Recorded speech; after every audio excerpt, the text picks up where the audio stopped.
let's talk about ways we can use this competition to develop the beach soccer in Nigeria, because we don't even have a thriving league. Cote d'Ivoire does, Mali, Ghana. What can we do after this competition? Is it time for us to come together and see ways to put that together? Well, incidentally, part of what the local organizing committee has taken on is to work with the NFF itself, the committee, the NFF, because the chairman of that committee in the NFF is the vice chairman. And we decided that we will harmonize positions, and work on this. We have a lot of plans for a beach league, for friendlies and all of that. But I think we should focus on the beach soccer tournament now, the AFCON, because it is the success of that that would enhance the support that we get from the private sector on a league that we want to do. Lagos State has one already, but we need to expand it even further. I agree. I remember the Eco Beach Soccer League, so we need to take it nationwide. The Sheyi Akiwumi Charity Mini Tournament, we're in the 3rd edition. Some people were just hearing about it. Now, what is it all about? Essentially, about 11 years ago, I had this thing to give intelligent or indigent children a chance in education. And we're working it through a foundation we started called the Courage Education Foundation. And then when I had the privilege of being elected as the first vice president of the NFF, some of my friends wanted to have a party and merriment. And I said, look, all that money, why don't we put it into a charity to get children to go and you have this charity, let's put the money together. And then somebody came up with the idea of, why don't we have a football tournament? Since this is football, we can bring people together and it will work all together for good and we'll have fun. So we did that, I think, my birthday in December, about 3 years ago. And it was great fun. I mean, we had even the governor at the time came to that event. We hope that the governor this time will come to the event. We had a lot of dignitaries from the House Assembly, Senate, also people in football that came to play. And we also paid for the health improvement of alien ex-internationals. This year, we intend to get talented footballers, also scholarships, under 13s, under 15s, into school. We have already about 200 of them as we speak, and some of them are in the best. I've been to the best schools that are in the best schools in Nigeria, at this part of town. So we're very happy that people have been getting involved.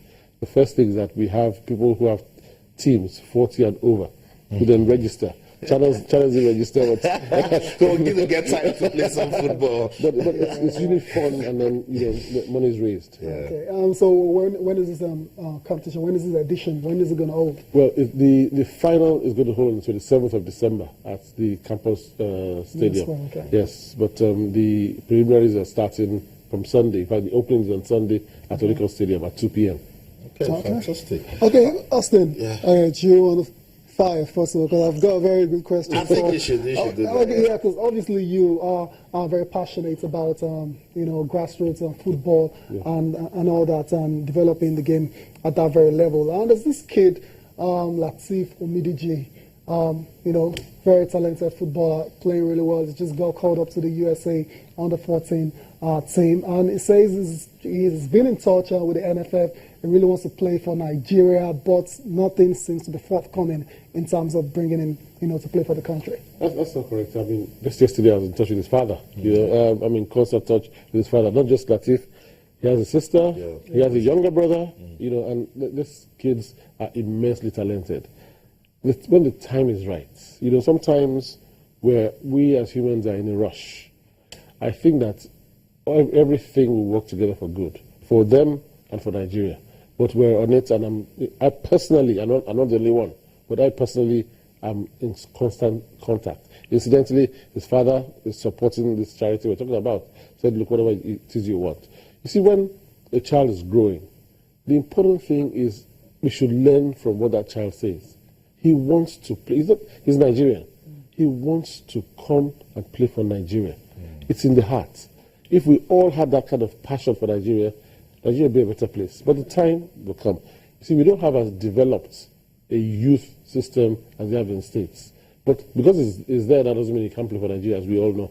So I'm sure he will play for Nigeria. Yeah, but the problem is, I mean, there's a lot of they bring in these ex-internationals to come and talk to him, like, don't go to Nigeria, play for the USA. I mean, so surely we have to, step it up in terms of actually securing his. Even if he plays for Nigeria now, it doesn't mean he can play for the US when he's older. Yeah. You see, the important thing is the heart. Okay. And it's true that people have been talking to him, but I assure you that he wants to play for Nigeria. Set to play for yes, Nigeria. as well as Sophia is too. I spoke with her last week. So the truth, we must continue to build our systems internally and make it attractive for all Nigerians everywhere to want to come to Nigeria. Talking about making it attractive, that's been my interest, First Vice President. Yeah. Isn't there any way we can brand football teams, particularly the Super Eagles, to help us with some revenue generation? Yes, we can. But we're coming from a very far distance, and we have a way to go. Don't forget, for example, that the Super Eagles were committed to a brand for 5 years. I don't think that brand maximized the value that Super Eagles brings. So we're starting afresh. This is the first year of living that brand. So we need to have a plan. And everything was quite under one brand. It's very difficult. You have so many properties that you can share and build revenue. So we're starting from the bottom.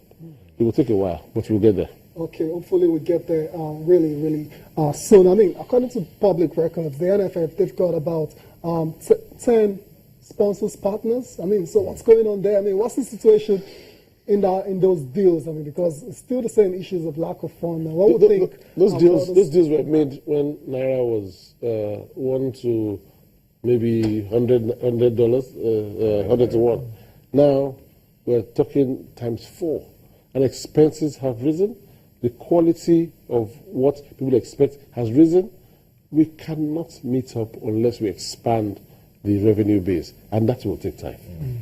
I want to let you go, but you will not go until we talk about the China's National Kids Cup. You've been monitoring that competition. Yes. Tell me, how much promise and future does it hold? That competition is something that, as you know, very dear to my heart. It holds a lot of promise. We are even discussing, President and I, a few days ago, about new things and greater things that would add to the next edition. We're talking, let me not let the cat out of the bag, we're talking to an international club who is going to take, hopefully, on a competition with the China's Kids Cup in mind. So it's something that we will do and we will grow. But it's wonderful.